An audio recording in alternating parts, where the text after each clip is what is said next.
Squats are bad for your knees, especially if you have arthritis, right? Well, let's test that.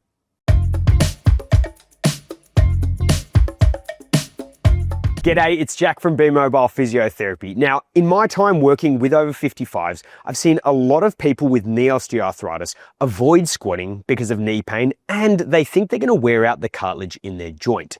But the question is, can you even avoid squatting in your daily life? Try sitting down on a chair without doing a squatting motion, or when getting up from the toilet. Can you get down in the garden without bending your knees? And how do you plan on getting down into low cupboards? So turns out we can't actually avoid squatting in daily life. But does that mean squats as an exercise are safe to do? Well, it's important to recognize that your knee joints are not like car parts that wear out with use. In fact, they are part of a living organism that can repair and adapt. As we gradually expose our knee joints to stress in the form of exercise, they can adapt to the movement. However, if we avoid squatting altogether, our knee joints only become more sensitive to that movement. So squatting is safe. You just have to find a tolerable starting point for you. So Ollie and I are going to take you through how to do that right now. Hey, it's Ollie, and this is the easiest version of a squat that you can perform. Find a chair, place a cushion or two down so you're a little higher up, and we're going to do a sit to stand. Starting with your hands on your thighs, and you're simply standing up straight and slowly lowering back down to that sitting position. If you're managing that fine with no symptoms, you can put your hands in front or hold them out like this and do the same thing, making it a little bit harder. And if that's fine, the next step is to increase the range of motion by getting rid of the cushion.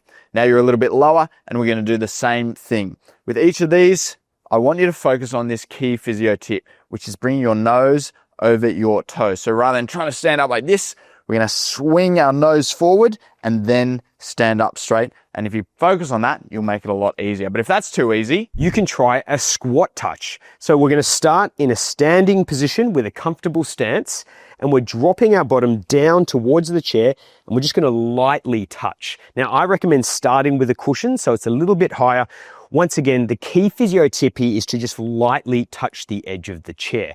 And as you gain confidence, you can take that cushion away and go a little bit deeper with a very light touch of your bottom. Now, if you're handling this really well, you can go on to a full squat. In this variation, we're aiming to get as low as you can manage to really start preparing your knees for all those tasks like in the garden or getting up from a low chair. And we're going to find that comfortable stance and focus on getting your nose over your toes once again. And the key physio tip is to aim your bottom towards the ground in between your feet. So we're getting plenty of knee bend and really working those quadricep muscles. Once you're comfortable with those body weight, you can start to add a little bit of weight and increase your strength. So you might hold a dumbbell or whatever other gym equipment you've got around the house. If you haven't got that, you could always chuck on a good old fashioned backpack with some books and start building on your strength. So for any of the variations we just showed you, start with doing them 2 to 3 times weekly, performing 2 sets of between 10 and 15 repetitions. The key is to make sure it is tolerable for you, and then you can progress. So are squats bad for your knees? Nope. The real danger is in avoiding this movement altogether. And if you found this video helpful, you might want to check out the next one all about the causes and treatment for knee osteoarthritis.